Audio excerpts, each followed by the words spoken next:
사람이 나이를 들어가면 들어갈수록 젊었을 때는 좀 어렵고 힘들고 고생스럽더라도 누구나가 다 아마 그렇게 생각하실 겁니다. 말년이 좀 편했으면 좋겠다. 말년이 좀 순탄했으면 좋겠다. 내 인생의 말년에는 어떤 그런 어려움이나 고난이나 시련이 아픔이 없었으면 좋겠다. 아마 대다수의 사람들이 그런 바람을, 그래서 현재의 어떤 어려움이나 어떤 그런 고통도 앞으로 좀 괜찮아지겠거니 좋아지겠거니, 또 특별히 우리 믿음의 사람들은 믿음으로 살아가는 이제 우리들에게 나의 삶을 하나님께서 그렇게 인도해 주실 것이다, 역사해 주실 것이다, 이렇게 마음을 갖게 되어집니다. 저도 이제 은퇴를 하고 나서 그래, 이제는 조금 좀 나의 시간을 가져보면서 나의 좀 목회하면서 좀 하기 어려웠던 이런 여러 가지 그런 형편이 안 되어져서 또 시간이 안 되어져서 했던 그런 일들을 좀 하면서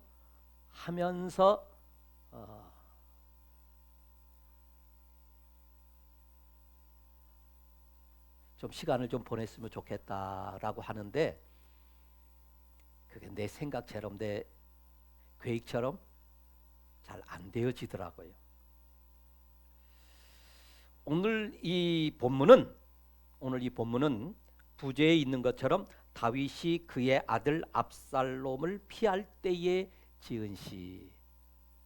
피할 때라고 했습니다마는 사실은 압살롬의 반역으로, 그것도 다른 사람이 아닌 친아들인 압살롬의 반역으로 지금의 이 목숨이 경각에 달린 바로 이와 같은 상황 속에서 도망하던 때입니다. 피할 때, 피난 가던 때입니다.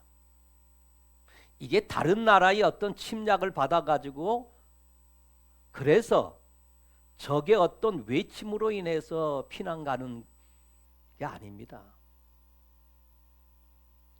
자기의 아들입니다. 반역을 일으켜서 나를 죽이고 자기가 왕이 되겠다고. 그런데 이 시를 지은 시점을 보게 되어지면요, 다윗의 거의 말년, 인생의 말년이거든요. 그래서 1절에 보게 되어지면 그는 뭐라고 고백합니까? 여호와여, 나의 대적이 어찌 그리 많다 적다? 많은지요.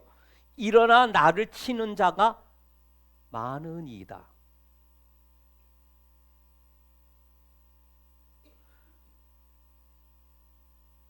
다윗은 어떤 면에서 보면 평생 싸움 속에서, 전쟁 속에서 살아왔던 자라고 볼 수 있습니다.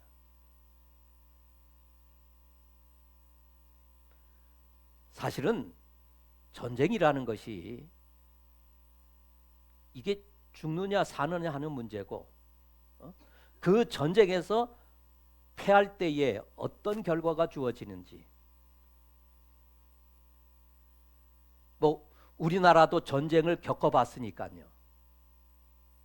물론 전쟁을 지금 오늘 이 자리에 계신 분들 중에 전쟁의 어떤 그런 그 경험을 하신 분이 뭐 많지는 않죠.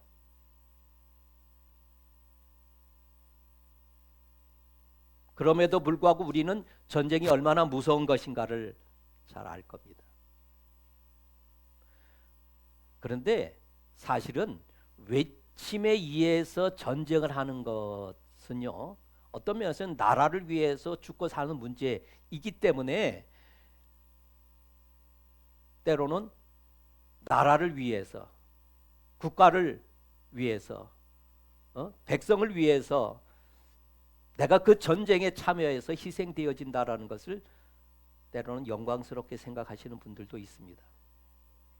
그런데 이 다윗의 인생을 보게 되어지게 되면 그런 전쟁도 전쟁이지만은 사실은 가장 가까운 사람으로부터의 공격을 받을 때가 참 많았습니다.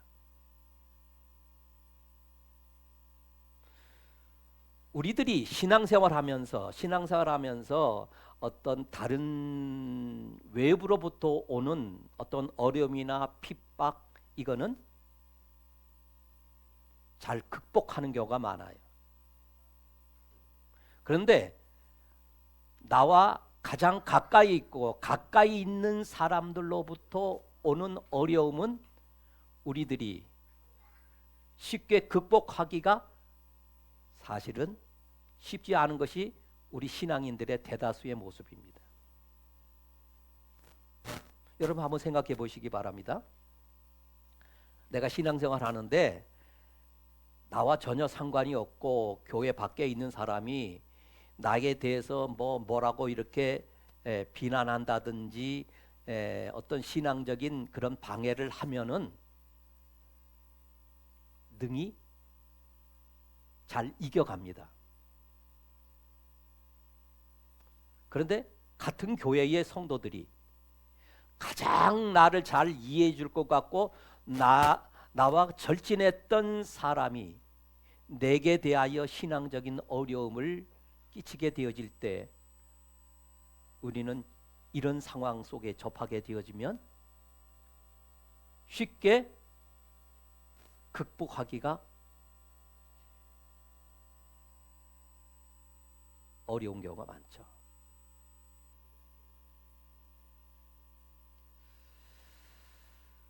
하나님 앞에 다윗은 이렇게 고백하고 있잖아요. 여호와여, 나의 대적이 어찌 그리 많은지요.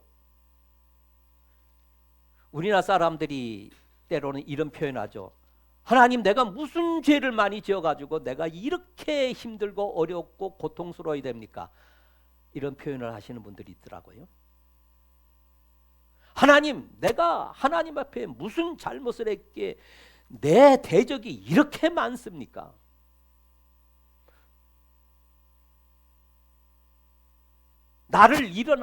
일어나 나를 치려는 자가 많다라는 겁니다. 어쩌다가 있는 일이 아니잖아.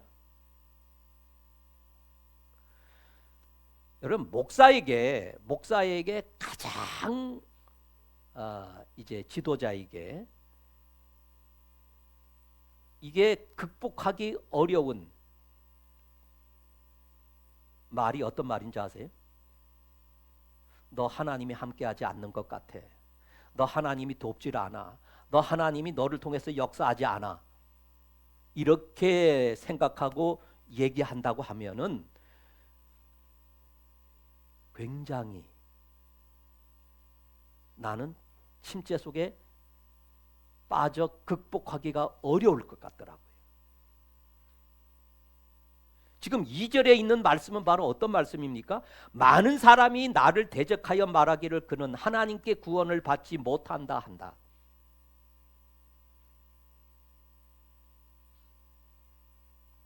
이제는 이제 다윗에게는 하나님이 함께하지 않는구나. 하나님이 돕지 않는구나. 하나님이 그를 통해서 역사하지 않는구나. 하나님의 업이 떠났구나. 바로 이런 말입니다. 이게 지도자에게는요, 이게 한두 사람이 그런 것이 아니라 대다수의 사람들이 그렇게 생각하고 판단하고 있습니다. 그러니 압살롬이 왕이 되는 것은 당연한 수순이고 이제는 다윗은 끝났구나. 하나님이 돕지를 않는구나. 하나님이 구원하지 않는구나 이렇게 백성들이 다 생각하고 있는 겁니다. 이게 한두 사람의 생각이 아닙니다. 대다수의 사람들이 그렇게 생각합니다. 그래서 수많은 사람들이 다윗을 따랐던 바로 이 많은 사람들이 이제는 압살롬의 편에 섭니다. 왜? 하나님이 압살롬에게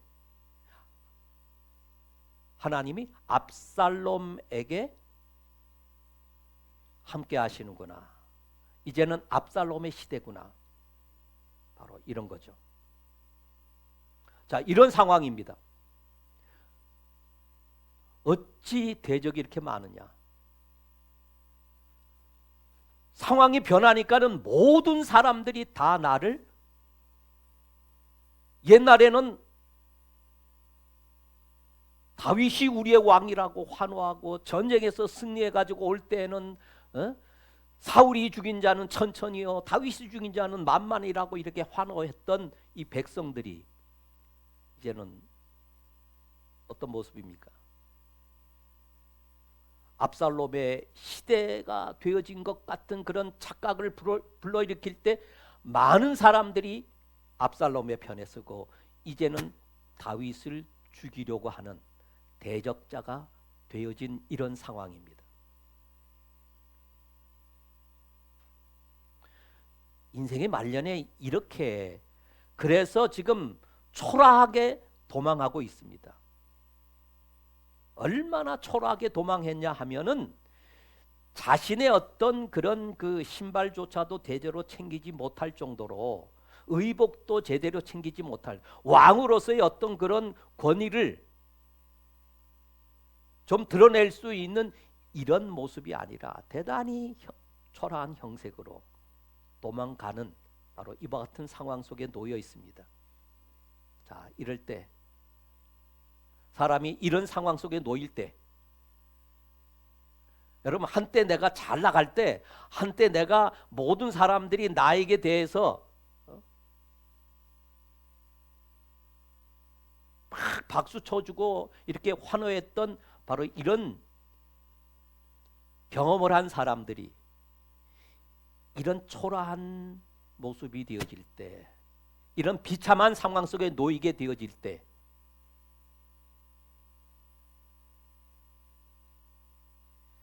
여기에서 쉽게 극복한다고 하는 것은 쉬운 문제가 아니죠. 정도의 차이는 있을지라도 우리 믿음의 사람들이 믿음의 길을 가게 되어질 때, 인생을 살아갈 때에 정도의 차이는 있을지라도 이런 상황 속에 누구나가 놓일 수 있다라는 겁니다.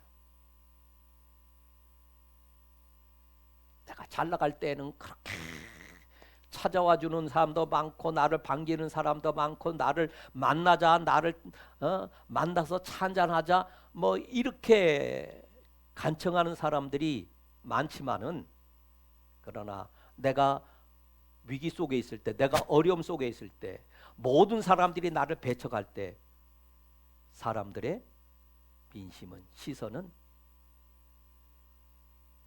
언제, 혹시 내가 안다 할까봐, 혹시 내가 찾아가서 뭔가 좀 도움을 달라고 요구할까봐 슬슬 피하는 이런 상황 속에 처할 때 다윗은 어떤 이 어려움을 극복하고 있는가? 이 말씀이 주는 교훈은 바로 뭘까? 하나님께서 이 다윗을 통하여 주신 바로 이 시편 3편을 통해서 내게 주시는 하나님의 말씀은 무엇일까를 생각해 보아야죠. 저는 그 성경에 나오는 인물 중에 이 다윗이라는 분을 굉장히 제가 좀 다른 사람들보다 유독 좀 관심 있게 좀 보아왔습니다. 왜? 좋아요. 다윗을 생각하면 다윗의 그 삶을 통해서 이 다윗의 신앙적인 특징적인 면을 보게 되어지게 되면, 물론 다윗이 정말로 하나님의 마음에 합한 자라고 했지만은, 사실 그의 인생의 전체를 놓고 보게 되어지게 되면 때때로 우리가 멋진 모습도 있지만은 어떨 때는 그렇지 못한 모습도 우리들에게 보여주고 있잖아요. 그럼에도 불구하고 이 다윗의 특징적인 신앙의 첫 번째가 바로 뭐냐면, 그는 어려움 속에, 위기 속에 있을 때에 과거에 하나님께서 내게 승리케 하신 것, 도우신 것, 나를 구원하신 사실들을 기억하고 있다라는 거예요. 오늘도 이 본문에서 보게 되어지게 되면 3절 이하에 보면, 여호와여 주는 나의 방패시오, 내가 이 나이에 왜 이렇게 비참한 모습이 되어야 됩니까? 하나님 앞에 원망하는 것이 아니잖아요. 그는 언제나 한결같이 하나님을 향하여, 하나님이 나의 방패십니다. 왜? 그는 전쟁을 많이 했기 때문에 적의 이런 공격을 막아내는 무기 가운데 하나가 방패잖아요. 하나님이 나의 방패가 되어주시기 때문에 나는 어떠한 적의 강한 공격 속에서도, 강한 이런 무기의, 날카로운 무기의 공격 속에서도 하나님이 방패가 되어주심으로 내가 지금까지 살아왔고 지금 존재한다라는 거잖아요. 나의 영광이시죠. 하나님이 나의 영광이십니다. 내가 지금 비록 이 왕위에서 쫓겨나는 이런 상황 속에 있을지라도 저 왕위가, 저 왕권이 나의 영광이 아니라 하나님만이 나의 영광이십니다. 여러분들 혹시라도 돈을 좀 잃어버린 분 본 적 있습니까? 요즘에는 뭐 때로는 어떤 주식에 투자하시는 분들도 있고, 그리고 어떤 이제 부동산에 투자하시는 분들도 있고, 투자하셔가지고 좋은 결과를 가져오면 괜찮겠지만은 어떨 때는 아주 대단히 엄청난 그런 손실을 경험하는 분들도 있을 겁니다.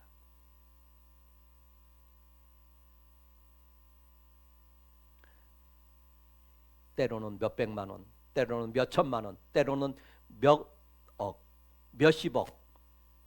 그거 있을 때에는 내가 뭐 세상을 다 얻은 것처럼 이렇게 의시되다가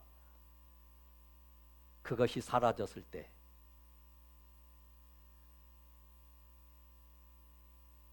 어떤 물질이, 어떤 권력이, 그것이 자신의 영광이라고 생각했던 사람은 그것이 사라지는 순간 그의 영광도 사라져 버리잖아요. 그런데 하나님은 나의 영광이시다. 나의 머리를 드시는 자니이다. 나를 왕으로 세우신 분도 하나님이시다. 나를 승리케 하신 분도 하나님이시다.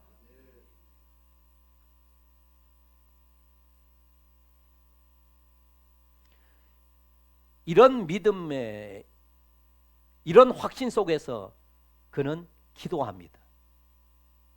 4절에 보니까 내가 나의 목소리로 여호와께 부르짖으니 그의 성산에서 응답하시는도다.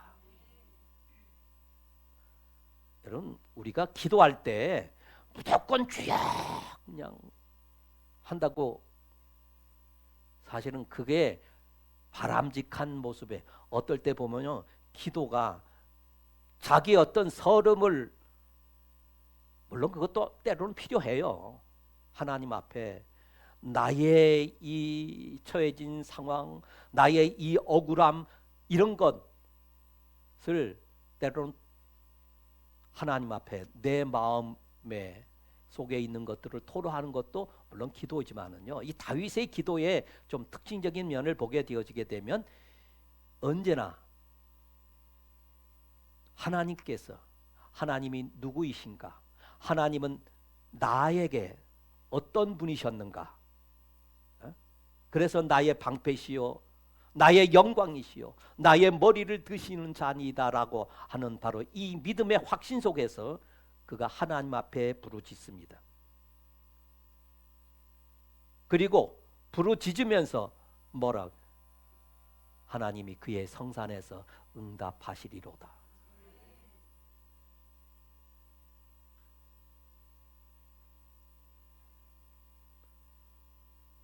그러면서 자신의 처해진 초라한 모습 속에서도 그는 뭐라고 고백합니까? 여러분, 믿음이라는 게 이런 게 믿음이에요.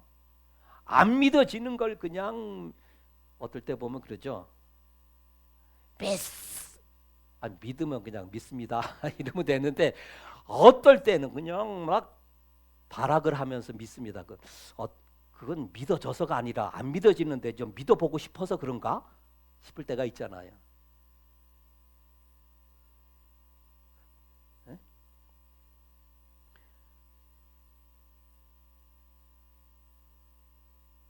5절에 보면 내가 누워 자고 깨었으니 여호와께서 나를 붙드심이로다. 천만인이 나를 애워 진친다 하여도 나는 두려워하지 아니하리로다. 현실을 보고 사람을 보고 상황을 보고 내가 두려워하는 게 아니에요. 하나님이 함께 하시는데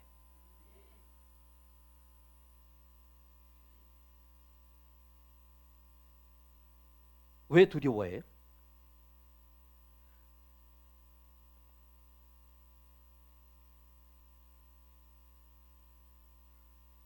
그래서 저는 이렇게 보면요, 우리의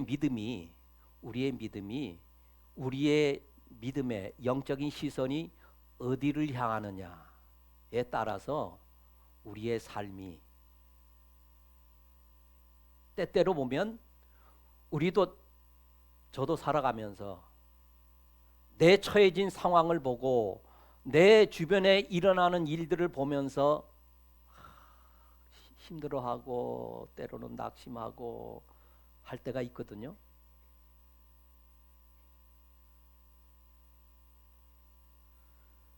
뭐 다윗이라고 특별한 존재는 아니잖아요. 성경이 우리와 똑같은 사람인 거는 분명하잖아요. 저는 그래서 이 믿음이라는 것이 바로 무엇일까? 여러분 한번 성경을 한번 찾아보십시다. 자, 열왕기하 6장 14절입니다. 14절부터 17절 시작. 왕이 이에 말과 병거와 많은 군사를 보내매 그들이 밤에 가서 그 성읍을 에워쌌더라. 하나님의 사람 사원이 일찍이 일어나서 나가보니 군사와 말과 병거가 성읍을 에워쌌는지라.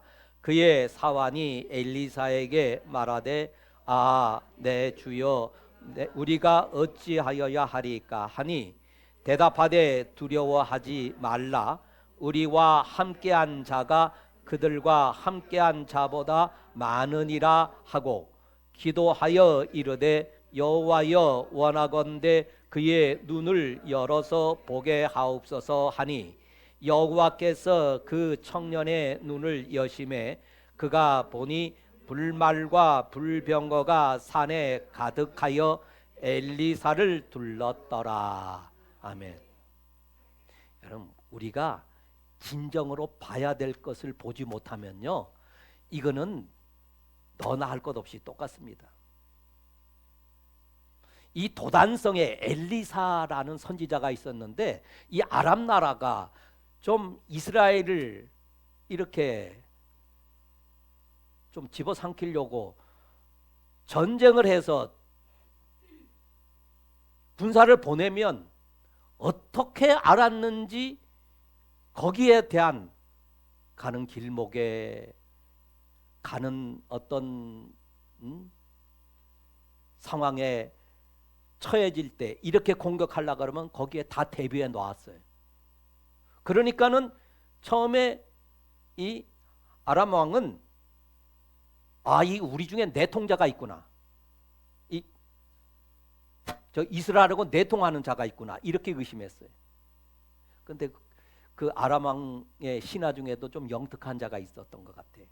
아니라 우리에게 내통자가 있는 것이 아니라 지금 저 엘리사라는 이스라엘에는 선지자가 있는데 이 선지자가 왕의 밀실에서 얘기하는 것까지 다 알고 있는 분입니다.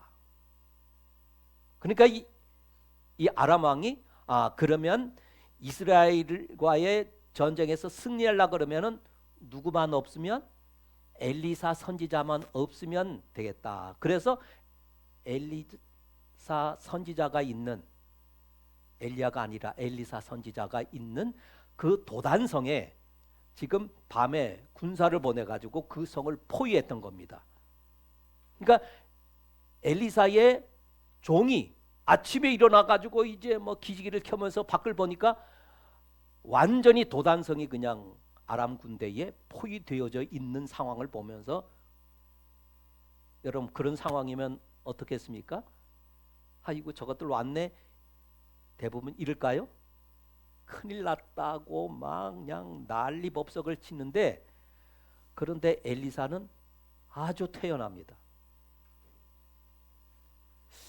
그래도 선지자인데 그래도 목사인데 그런 상황 속에서 그냥 또 이 사환처럼 그냥 난리법석을 치면 체면이 손상되어질까 봐 그랬을까요?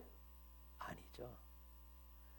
그러니까 엘리사가 보는 것과 사환이 보는 것이 달랐잖아요. 사환은 그 도단성을 에워싼 가득한 아람의 군대만 보았어요. 그런데 엘리사는 무엇을 보고 있었습니까? 하늘에 가득한 불말과 불병거가 이 도단성에 엘리사에게 함께하는 것을 보았거든요. 사람이 무엇을 보느냐에 따라서 이렇게 다를 수가 있는 겁니다. 자, 그래서 이 엘리사 선지자가 기도해서 저의 눈을 열어달라고 기도했더니 불말과 불병거가 가득한 것을 보고 그때서야 어떻게 했을까요? 이 사환은 안심할 수가 있었겠죠.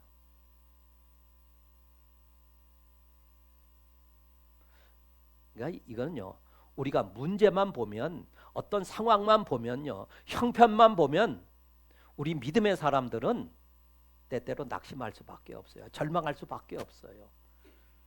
이제는 망했다고 이제는 죽는다라고 절규할 수밖에 없습니다.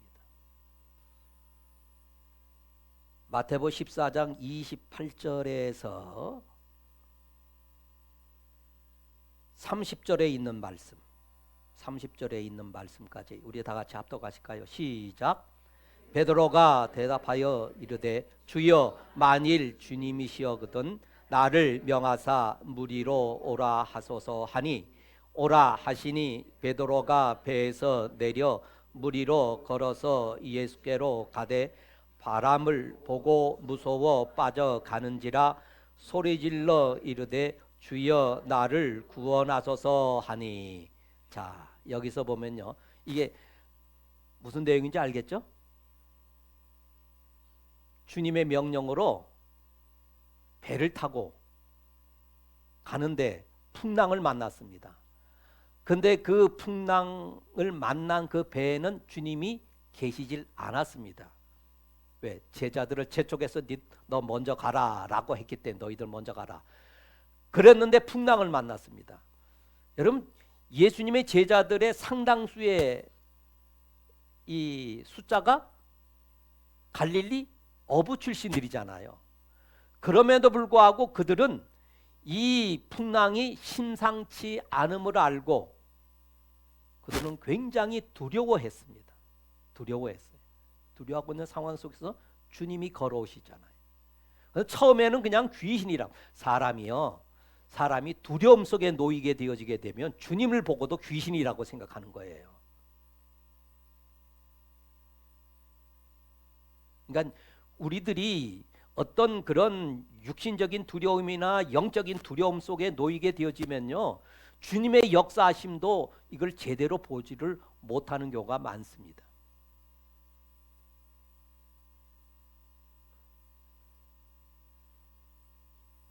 그래서 그냥 더 두려움 속에 빠지게 되어진 거예요. 주님인 줄 모르니까. 그런데 안심하라 내니 두려워하지 말라라고 했을 때 주님의 목소리잖아요. 주님이시잖아요. 그랬더니 베드로가 뭐라고 합니까? 여기서 보게 되어지게 되면 28절의 말씀을 제가 다시 한번 읽게. 베드로가 대답하여 이르되 주여 만일 주님이시여거든 나를 명하사 무리로 오라 하소서 하니, 또 주님이, 저는 베드로라는 분을 볼 때 참 재미있는 분이에요. 어떻게 그런 생각을 했을까? 저 같으면 그런 생각 못했을 것 같아요. 와, 그냥 반가워가지고 그냥 박수치고 그냥 춤추고 그냥 이랬을 것 같은데, 이 베드로 사도는 만일 주님이시라고 한다면 나도 주님처럼 무리로 좀 걷게 해달라고 합니다. 주님이 오라 하십니다. 그래서 잘 걸어갔습니다. 잘 가다가 어떤 현상이 벌어집니까? 잘 가서 주님과 함께 배에 올랐으면 괜찮은데 점점 물에 빠져갑니다. 근데 성경은 그것을 보고 어떻게 말씀하고 있는가? 30절에 바람을 보고 무서워 빠져가는지라. 바람이 눈에 보입니까? 바람을 봤다 그러거든요. 그러니까 바람으로 인해서 풍랑이 이는, 그러니까 바람 소리는 들리잖아요. 그렇죠? 여러분, 바람이 눈에 보입니까? 바람이 있다라는 것도 우리가 어떻게 알죠? 나무가 흔들리는 것을 보면서, 바람 소리가 나는 것을 보면서, 또 바람으로 인해 가지고 나타나는 현상 중에 풍랑이 일잖아요. 바람을 보고 무서워했다. 이거는요, 목사도 마찬가지고요, 베드로 사도도 마찬가지고요. 내 현실을 보고 내 상황을 보고 주변을 보면 우리는 낙심할 수밖에 없어요. 두려워할 수밖에 없습니다.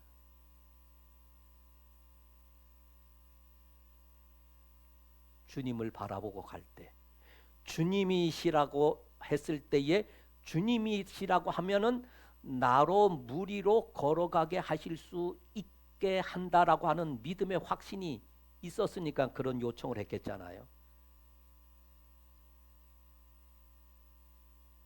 그런데 잘 가다가, 우리 믿음의 길로 잘 가다가 왜 자꾸 저 사람이 하는 얘기에 내가 귀를 기울이고 내 처지와 내 상황을 보면서 왜 걱정하고 염려하고 두려워합니까?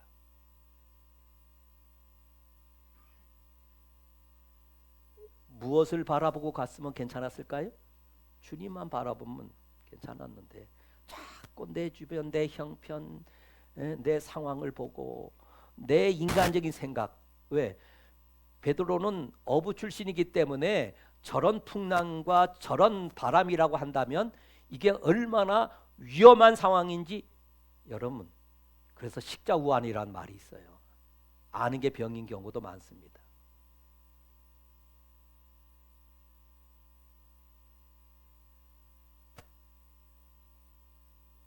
자,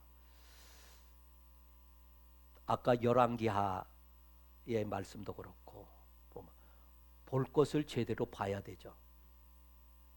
볼 것을 제대로 바라봐야 됩니다.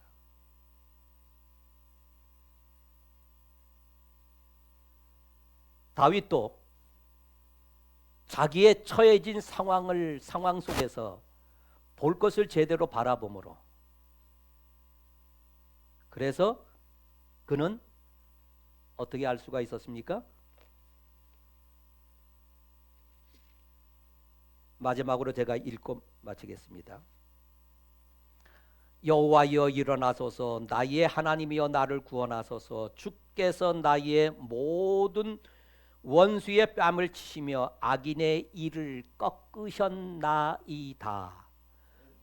꺾으실 거라고 합니까? 아니면 꺾으셨나이다 그러겠습니까? 그러면 하나님께서 과거에 나와 함께 하시고 나를 통하여 역사하신 것들을 기억하고 있다라는 겁니까? 없다라는 겁니까? 그럼요. 그때 나와 함께 하신 하나님, 그때 꺾으신 하나님, 그때 승리케 하신 하나님은 지금도 나와 함께 하신다. 기도하겠습니다. 살아계신 하나님, 볼 것을 바로 보게 하옵소서. 내 주변, 내 상황, 내 처지, 내 형편을 바라보게 되어지면 주변을 바라볼 때 베드로 사도도 무서워 물속에 빠져들어갈 수밖에 없었음을 성경은 우리에게 분명히 말씀하고 있습니다. 볼 것을 보지 못했을 때 엘리사의 사화는 너무나도 두려워했고 탄식하는 바로 이와 같은 모습을 보여주었습니다. 오늘 우리들도 눈을 열어서 볼 것을 보게 하여 주시옵소서. 주님만 바라보게 하옵소서. 주의 말씀만 붙들게 하옵소서. 우리 주 예수 그리스도의 이름으로 기도드리옵나이다. 아멘.